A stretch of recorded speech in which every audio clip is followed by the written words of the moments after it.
तो hello everyone dear students, आज आपका स्वागत है फिर से एक नए लेक्चर के साथ।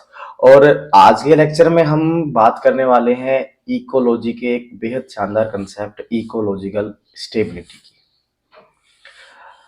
तो इकोलॉजिकल स्टेबिलिटी में हमारा जो इकोसिस्टम है, जिस इकोसिस्टम में बायोटिक और एबायोटिक कंपोनेंट दोनों इंटरेक्शन कर रहे हैं, इवन बायोटिक कंपोनेंट्स अपने बायोटिक कंपोनेंट के साथ भी इंटरेक्शन कर रहे हैं, तो ये जो शानदार सिस्टम इनका बन जाता है।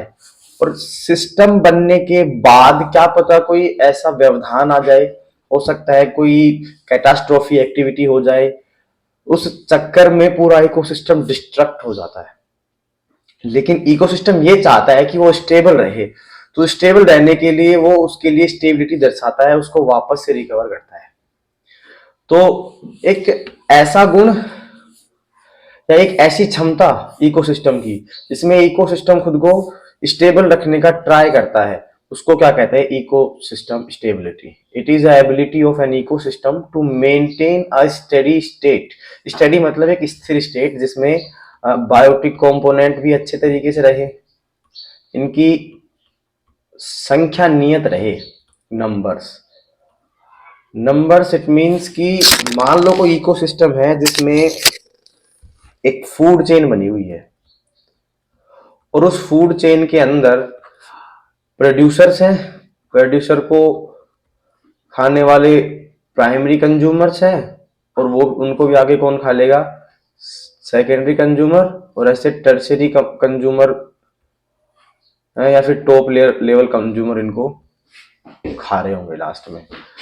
ऐसी फूड चेन में जो ये संख्या है इनकी नंबर्स, ये एक इकोसिस्टम के लिए नियत कर रखा है नेचर ने। नेचर कहता है कि हमें जिस जगह पे ये ऐसी फूड चेन मिल रही है उसमें 1 डिग्री कंज्यूमर फला फला चाहिए, 2 डिग्री कंज्यूमर इतनी संख्या में चाहिए, और 3 डिग्री कंज्यूमर इतनी संख्या में चाहिए, ताकि ये हेल्दी वे में सिस्टम चलता रहे। हेल्दी वे का मतलब है कि नंबर क्या रहे? मेंटेन रहे।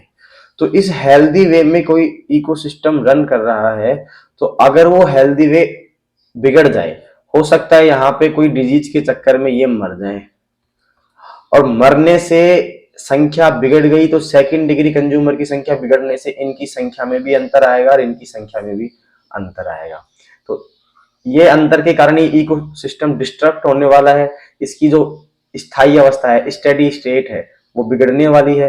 लेकिन इकोसिस्टम ये चाहता है कि मेरी ये स्टेट बनी रहे, तो बनाने के लिए वो एक गुण दर्शाता है, वो एक एबिलिटी दर्शाता है जिससे ये संख्या नियत रहती है, एक समय के बाद वापस रिकवर हो जाती है, जिसको कहा जाता है इकोसिस्टम स्टेबिलिटी। इसका एक उदाहरण हम इसका उदाहरण हम एक देख सकते हैं एक ऐसे इकोसिस्टम में जहां पे कुछ भालू रहते हैं, बियर्स। और बियर्स वहां इकोसिस्टम में रहते हुए कंज्यूम कर रहे होते हैं फिशेस को।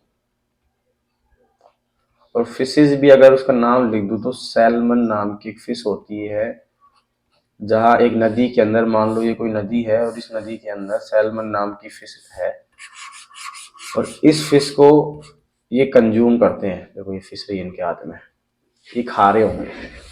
तो ऐसे काम चल रहा है कि भाई फिश अपनी संख्या में वृद्धि करती है, और बियर इनको खा खा के और अपना जीवन यापन करते हैं।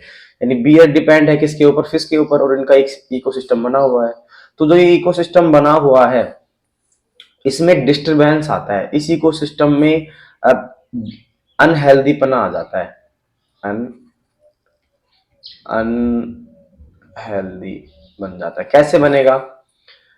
कि मान लो भालुओं की संख्या में अचानक से वृद्धि हो गई। बियर्स हैं, बियर्स ने अपनी नंबर में इंक्रीज कर लिया, इनकी पॉपुलेशन साइज बढ़ गया। पॉपुलेशन साइज ऑफ बियर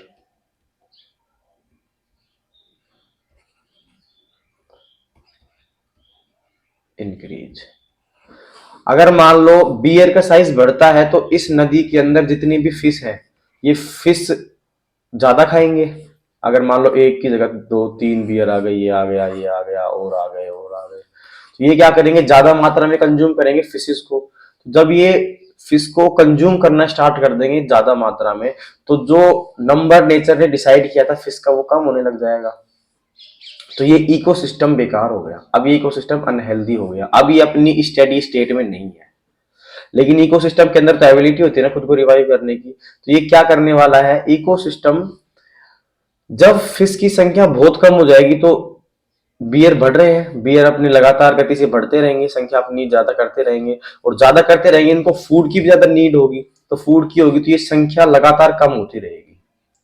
मान लो फिशेस की संख्या बहुत कम हो जाए, बियर्स को खाना खाने के लिए प्रयुक्त या पर्याप्त फिश नहीं मिले, तो ये बियर मरना स्टार्ट हो जाएंगे।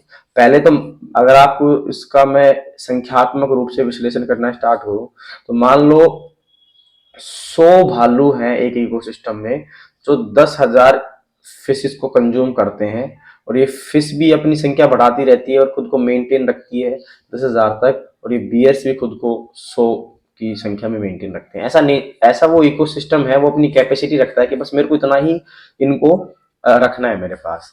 जब अचानक से भालू की संख्या बढ़ने लगी, भालू 100 के 200 हो गए, तो 200 को 200 जितना फूड चाहिए होगा, 1000 को ज्यादा कंज्यूम करना स्टार्ट कर देंगे, तो ये संख्या कम होती रहेगी।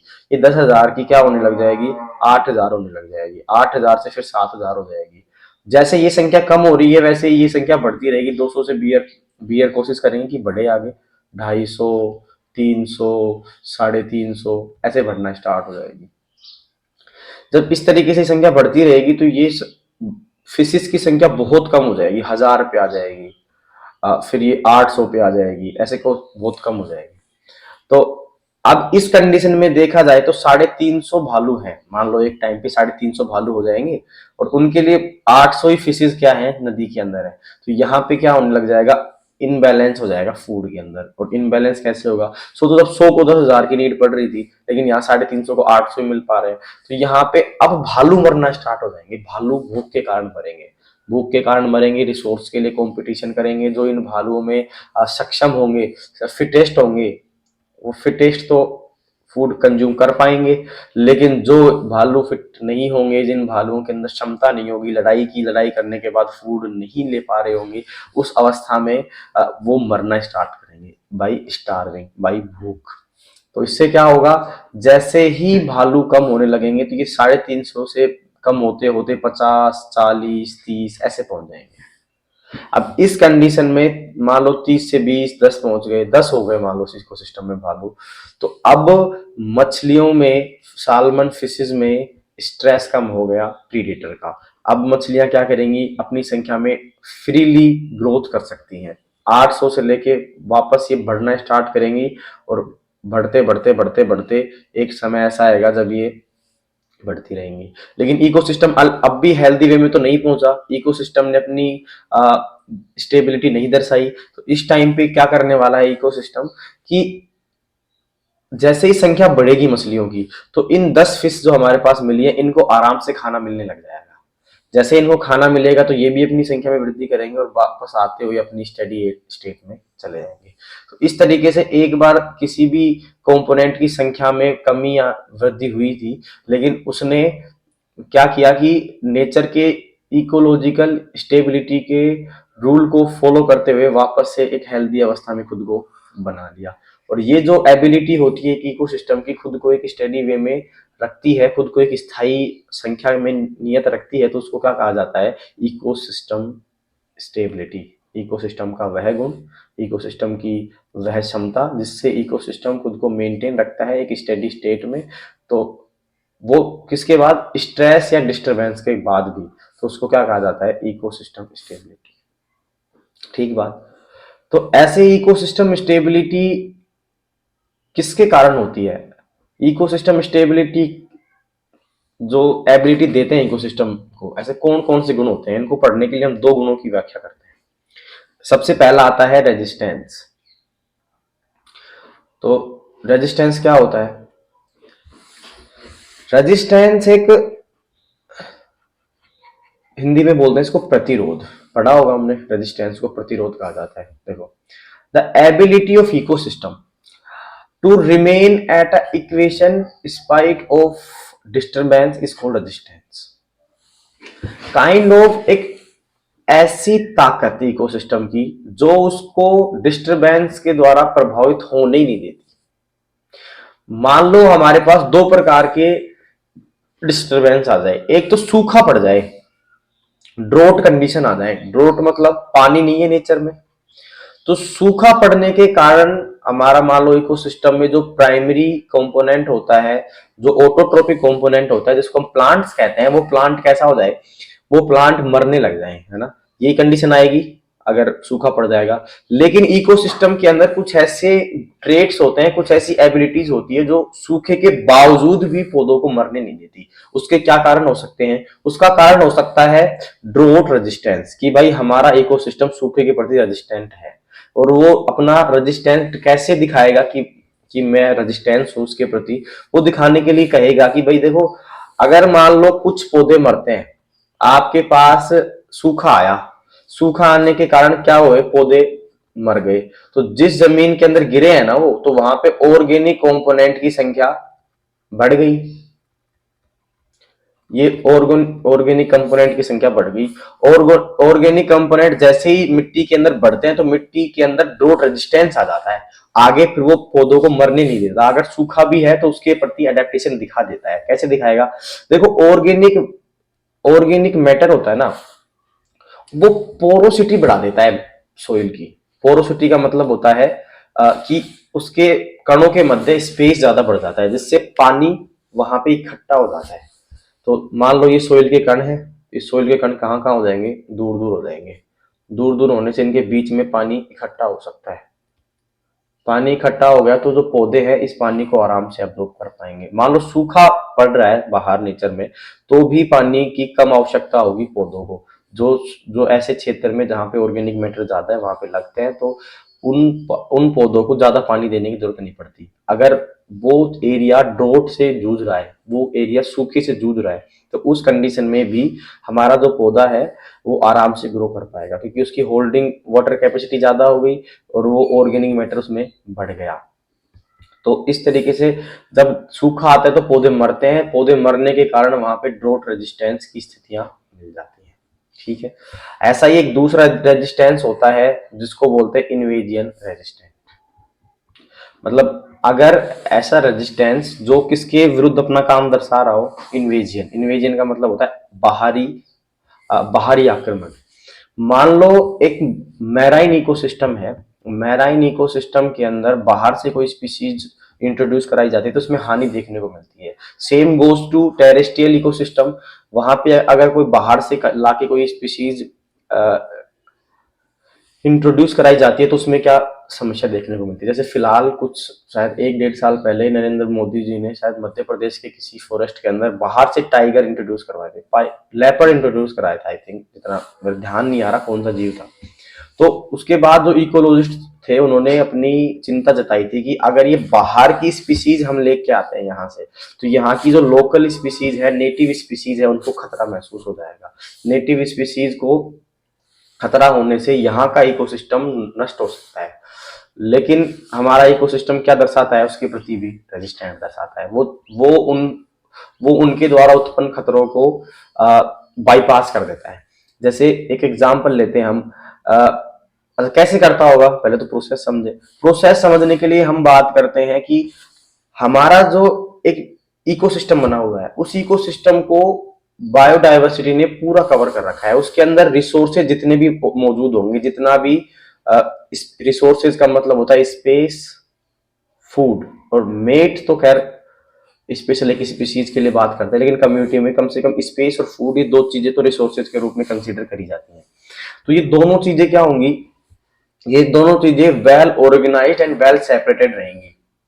मान लो एक इकोसिस्टम, टेरेस्ट्रियल इकोसिस्टम है, उसके अंदर पौधे एक तो पूरे स्पेस को घेर के लगते हैं, यानी जहां पे भी एक जंगल होगा वहां पे जितना भी एरिया मिलता है वहां पे, तो उस एरिया को लगभग बायोडायवर्सिटी ने कवर करके रखा है, जिससे अगर कोई स्पीसीज बाहर से आती है तो वो उस जगह पे कब्जा कर ही नहीं पाती। कुछ इसको इस तरीके से समझ सकते हो कि एक कमरा लोगों से भरा हुआ है, उस कमरे के अंदर ऐसे मानो कि एक रूम है, उस रूम के 4 रूम पार्टनर है, रूम छोटा सा है, अगर पांचवा आएगा तो पांचवा आने के बाद रह ही नहीं सकता वहां पे, क्योंकि उस वहां पे जितने भी बेड हैं उन बेड पर सब लोग रह रहे हैं। अगर बेड के अलावा जमीन पे भी जगह है, गद्दा बिछाने की जगह है, तो वहां पे भी पहले से एक आदमी सोता है।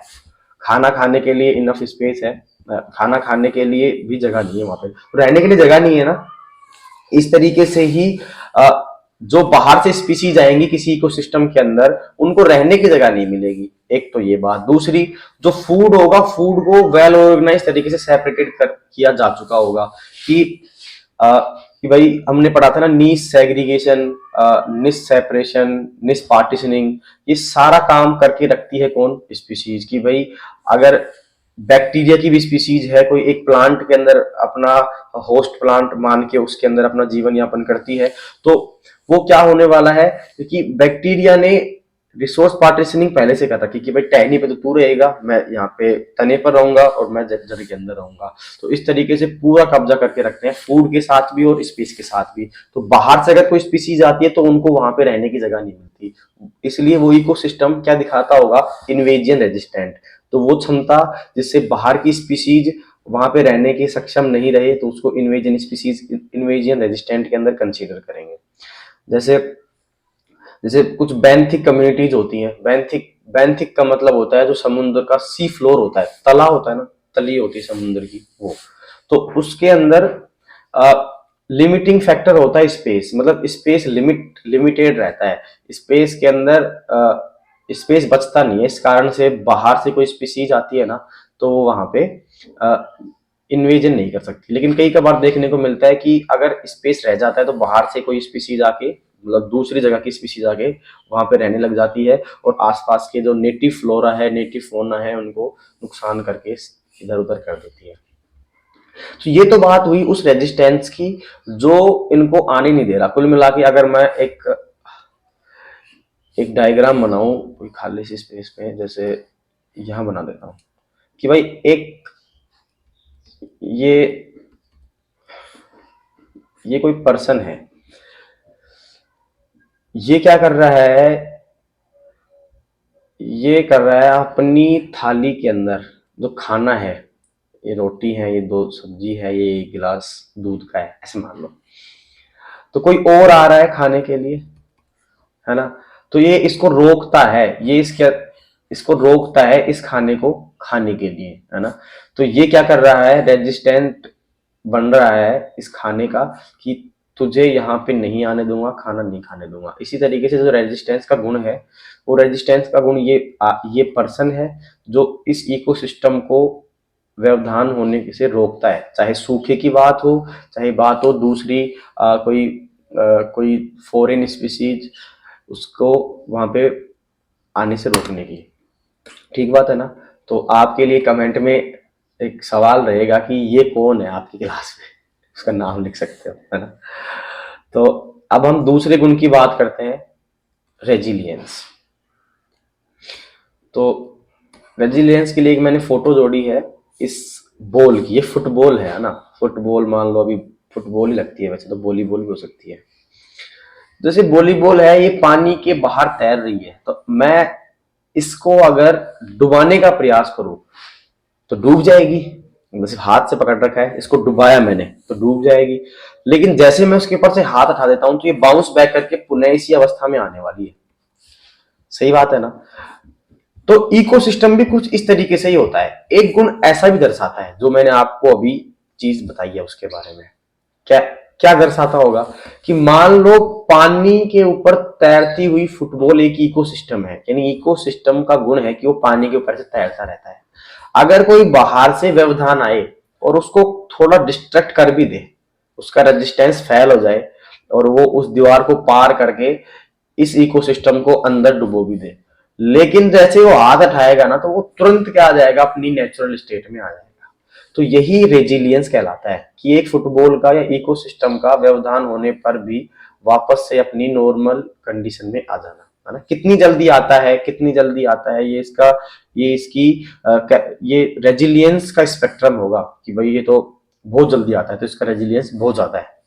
जैसे क्या होगा कि how readily an ecosystem returns to equation of after being disturbed, मतलब डिस्टर्ब हो गया होगा, लेकिन होने के बाद भी कितना जल्दी आता है ना, ये उसकी क्या कहलाएगी, ये कहलाएगी रेजिलियंस की कैपेसिटी, यानी ability to bounce back after disturbance called resilience. ठीक है ना। अच्छा, एक इसका एग्जांपल है कि कोरल रीफ एक जीव होता है ना, जैसे great barrier reef of coral एक सबसे बड़ी रीफ मिलती है छोड़ो। तो कोरल रीफ होती है, वो क्या करती है, वो डिस्टर्ब कर दी जाती है ह्यूमन एक्टिविटी के द्वारा। ह्यूमन एक्टिविटी मेन होती है, इसके अलावा जैसे स्टार फिश बढ़ जाए, या फिर वहाँ की जो नेटिव स्पीसीज है वो उसको नुकसान पहुंचा दे, हो सकता है वो पानी का जो स्वच्छता है वो कम हो जाए। तो इस वजह से ये क्या हो सकता है कि कोरल रीफ में डैमेज हो जाता है, इन जीवों के अंदर मृत्यु देखने को मिलती है।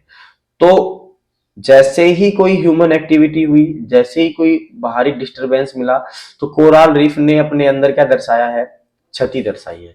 लेकिन थोड़े समय बाद ही ये अपने आप को रिकवर करती है और पुनः नेचुरल जिस अबंडेंस में ये मिलनी चाहिए उस अबंडेंस में ये मिलने लग जाती है।